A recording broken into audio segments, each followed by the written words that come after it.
ഹരിയാനയിലെ പോലുള്ള അട്ടിമറികളൊന്നും ജമ്മു കാശ്മീരിൽ സംഭവിച്ചില്ല. അവിടെ എല്ലാ കാര്യങ്ങളും തിരക്കഥ അനുസരിച്ച് തന്നെ നടന്നു.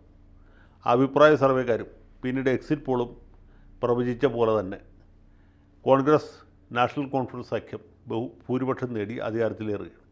ഒമർ അബ്ദുള്ള ആയിരിക്കും അടുത്ത മുഖ്യമന്ത്രി എന്നുള്ള കാര്യവും ഏതാണ്ട് ഉറപ്പായി. നാഷണൽ കോൺഫറൻസ് അവിടുത്തെ ഏറ്റവും പ്രധാനപ്പെട്ട പാർട്ടിയാണ്. ഇന്ത്യൻ നാഷണൽ കോൺഗ്രസ് ഇന്ത്യ രാജ്യത്ത് എങ്ങനെയാണോ അതുപോലെയാണ് ഷെയ്ഖ് അബ്ദുള്ളയുടെ നാഷണൽ കോൺഫറൻസ് കാശ്മീരിൽ, പ്രത്യേകിച്ച് കാശ്മീർ താഴ്വരയിൽ. വലിയ ജനസ്വാധീനമുള്ള നേതാവായിരുന്നു ഷെയ്ഖ് അബ്ദുള്ള. കാശ്മീർ സിംഹം എന്നാണ് അദ്ദേഹം അറിയപ്പെട്ടത്. അദ്ദേഹത്തിൻ്റെ മകനാണ് ഫാറൂഖ് അബ്ദുള്ളയുടെ മകനാണ് ഒമർ അബ്ദുള്ള. അതുപോലെ തന്നെ രാജ്യത്തെമ്പാടും വേര് പിടിച്ചിട്ടുള്ള ഒരു വലിയ പാർട്ടിയാണ് ഇന്ത്യൻ നാഷണൽ കോൺഗ്രസ്. അവർ ജമ്മു മേഖലയിലും അത്യാവശ്യം ലഡാക്കിലും കാശ്മീർ താഴ്വരയിലുമൊക്കെ പ്രവർത്തിക്കുന്ന പാർട്ടിയാണ്. ലഡാക്ക് ഇപ്പോൾ കേന്ദ്രഭരണ പ്രദേശമാണ്, എങ്കിലും ജമ്മുവിൽ കോൺഗ്രസ് ശക്തമാണ്. പ്രത്യേകിച്ച് ഈ രണ്ട് പാർട്ടികൾ കൂടി ചേരുമ്പോൾ അത് ഹിന്ദു മുസ്ലിം ഐക്യത്തിൻ്റെ അല്ലെങ്കിൽ കാശ്മീരിൻ്റെ പൊതു ഐക്യത്തിൻ്റെ ഒരു പ്രതീകമായിട്ട് മാറും. ഇന്ത്യൻ ദേശീയതയെ പ്രതികരിക്കുന്ന രണ്ട് പാർട്ടികളാണ്. സമീപകാലത്താണ് BJP ഈ ജമ്മു മേഖലയിൽ ശക്തിപ്പെട്ടത്. പക്ഷേ കാശ്മീർ താഴ്വരയിൽ ഇന്നുവരെ അവർക്ക് പിടിച്ചു കയറാൻ പറ്റിയില്ല. അതിന് പല കാരണങ്ങളുമുണ്ട്. BJP ജമ്മു കാശ്മീരിൽ കേവല ഭൂരിപക്ഷം നേടും, അധികാരത്തിൽ വരുമെന്ന് ആ പാർട്ടിയുടെ ഏറ്റവും വലിയ ആരാധകർ പോലും ഒരിക്കലും വിശ്വസിച്ചിട്ടില്ല. അവർ പ്രതീക്ഷിച്ചിട്ടുമില്ല. പ്രതീക്ഷിക്കുന്നതിൽ കഥയുമില്ല. മലപ്പുറത്തോ പൊന്നാനിയിലോ BJP ജയിക്കുന്നതിനേക്കാൾ ദുഷ്കരമാണ് ജമ്മു താഴ്വരയിലെ ഏതെങ്കിലും സീറ്റിൽ BJP ജയിക്കാം. അപ്പോൾ BJPയെ സംബന്ധിച്ചിടത്തോളം ഏറ്റവും വലിയ ഒറ്റകക്ഷിയാകാൻ പോയിട്ട് ഏറ്റവും പ്രധാനപ്പെട്ട പ്രതിപക്ഷമാകാൻ മാത്രമേ മത്സരിക്കാൻ പറ്റുള്ളൂ.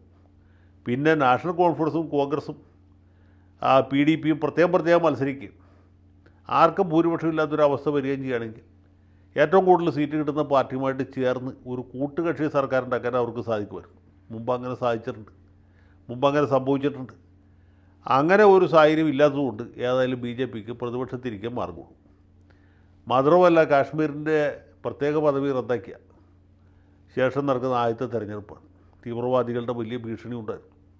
ആദ്യഘട്ടത്തിൽ ജമ്മു മേഖലയിലും മറ്റുമൊക്കെ നിരവധി ആളുകളെ ഈ കാശ്മീരന്മാർ കൊലപ്പെടുത്തുകയും ചെയ്തു. പക്ഷേ തെരഞ്ഞെടുപ്പ് പൊതുവെ സമാധാനപരമായിട്ട് നടന്നു. അതുതന്നെ വലിയൊരു വിജയമാണ്. കാശ്മീരിൽ ജനാധിപത്യ പ്രക്രിയ വിജയകരമായി നടപ്പാക്കുക എന്നുള്ള ഇന്ത്യ ഗവൺമെൻറ് മുമ്പിലുള്ള വലിയൊരു വെല്ലുവിളിയായിരുന്നു. ആ വെല്ലുവിളിയെ നമ്മൾ അതിജീവിച്ചു. നമ്മളെന്ന് പറഞ്ഞാൽ നമ്മളെല്ലാവരും, ഇന്ത്യക്കാരെല്ലാവരും അതിജീവിച്ചു. പാകിസ്ഥാൻ്റെ സകലവിധ കുത്തിത്തിരിപ്പുകളും തീവ്രവാദികളുടെ ഭീഷണിയൊക്കെ മാറ്റി നിർത്തിക്കൊണ്ട് ജനങ്ങൾ ജനാധിപത്യ പ്രക്രിയയിൽ പങ്കെടുത്തു. തെരഞ്ഞെടുപ്പ് നടന്നത് തന്നെ വലിയ വിജയമാണ്. ആ തെരഞ്ഞെടുപ്പിൽ ഇന്ത്യൻ ദേശീയ പ്രതികരിക്കുന്ന രണ്ട് പാർട്ടികൾ ചേർന്നുള്ള മുന്നണി അധികാരത്തിൽ വരികയാണ്. ഇപ്പോഴും കാശ്മീർ തത്വത്തിൽ ഒരു കേന്ദ്രഭരണ പ്രദേശമാണ്. പക്ഷേ സുപ്രീം കോടതിയിൽ സർക്കാർ നൽകിയ ഉറപ്പ് പ്രകാരം അതിൻ്റെ സംസ്ഥാന പദവി അധികം വൈകാതെ പുനഃസ്ഥാപിക്കും. അങ്ങനെ പൂർണ്ണ സ്വയംഭരണ സംസ്ഥാനമായിട്ട് ഇന്ത്യ രാജ്യത്തെ മറ്റ് 28 സംസ്ഥാനങ്ങൾ പോലെ ഒരു സംസ്ഥാനമായിട്ട് പ്രത്യേക പദവികളൊന്നും ഇല്ലാതെ ജമ്മു കാശ്മീർ ഇന്ത്യൻ യൂണിയനിലേക്ക് തിരിച്ചു വരികയാണ്. അവിടെ ജനാധിപത്യ പ്രക്രിയയിൽ കൂടി തിരഞ്ഞെടുക്കപ്പെട്ട ഒരു സർക്കാർ അധികാരത്തിൽ വരികയാണ്. സംസ്ഥാനവും കേന്ദ്രവും തമ്മിൽ, സംസ്ഥാനവും രാജ്യത്തിൻ്റെ മറ്റ് ഇതര ഭാഗങ്ങളുമായിട്ട് മെച്ചപ്പെട്ട ബന്ധം ഉണ്ടാകേണ്ടത് ഓരോരുത്തരുടെ ആവശ്യമാണ്. അങ്ങനെ ഒരു വലിയ വിജയത്തിലെത്തിയിരിക്കുന്ന ഒമർ അബ്ദുള്ളയെയും അദ്ദേഹത്തോടൊപ്പം നിൽക്കുന്ന കോൺഗ്രസ് പാർട്ടിയും അഭിനന്ദിക്കുന്നു. അതിനകത്ത് നമ്മുടെ കനൽ ഒരു തരി ജയിച്ചിട്ടുണ്ട്. യൂസഫ് തരിഗാമി അദ്ദേഹം വിജയിച്ചു എന്നുള്ളതും പ്രത്യേകം സന്തോഷകരമായിട്ടുള്ള കാര്യമാണ്. ജമ്മു കാശ്മീരിൽ ഒരു കമ്മ്യൂണിസ്റ്റുകാരൻ, ഒരു CPM-കാരൻ ജയിക്കുന്നു എന്ന് പറഞ്ഞാൽ തീർച്ചയായിട്ടും അത് ഇന്ത്യയുടെ വൈവിധ്യപൂർണമായ രാഷ്ട്രീയ സംസ്കാരത്തെ പ്രതിഫലിപ്പിക്കുന്ന ഒരു വിജയം കൂടിയാണ്. അദ്ദേഹത്തെ പ്രത്യേകമായിട്ടും അഭിനന്ദിക്കുന്നു. ഉത്തരവാദിത്ത ബോധമുള്ളൊരു പ്രതിപക്ഷമായിട്ട് പ്രവർത്തിക്കാൻ BJPക്ക് സാധിക്കണം. അതുപോലെ തന്നെ രാജ്യത്തോടുള്ള ഉത്തരവാദിത്തം, സംസ്ഥാനത്തോടുള്ള ഉത്തരവാദിത്തം നിറവേറ്റാൻ ഒമർ അബ്ദുള്ളയ്ക്കും അദ്ദേഹത്തിൻ്റെ ഘടകകക്ഷിയെ പ്രവർത്തിക്കുന്ന ഇന്ത്യൻ നാഷണൽ കോൺഗ്രസിനും കഴിയണം എന്ന് പറയുമ്പോൾ ഒരു ചെറിയ സന്തോഷം കൂടി രേഖപ്പെടുത്താതിരിക്കുന്ന നിവൃത്തിയില്ല.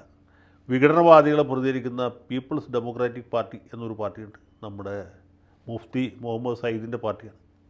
അദ്ദേഹത്തിൻ്റെ മകൾ മെഹബൂബയാണ് ഇപ്പോൾ പാർട്ടി നയിക്കുന്നത്. ആ പാർട്ടിക്കും അതുപോലെ തന്നെ വിഘടനവാദികൾക്ക് പൊതുവിലും വലിയ തിരിച്ചടിയാണ് കാശ്മീരിലുണ്ടായിട്ടുള്ളത്, പ്രത്യേകിച്ച് കാശ്മീർ താഴ്വരയിലുണ്ടായിട്ടുള്ളത് എന്ന് പറയാതിരിക്കാൻ നിവൃത്തിയില്ല. അവരുടെ പരാജയത്തിലുള്ള പ്രത്യേകമായ സന്തോഷം കൂടി രേഖപ്പെടുത്തുന്നു. എല്ലാവർക്കും നല്ലത് വരട്ടെ. ജയ് ഹിന്ദ്.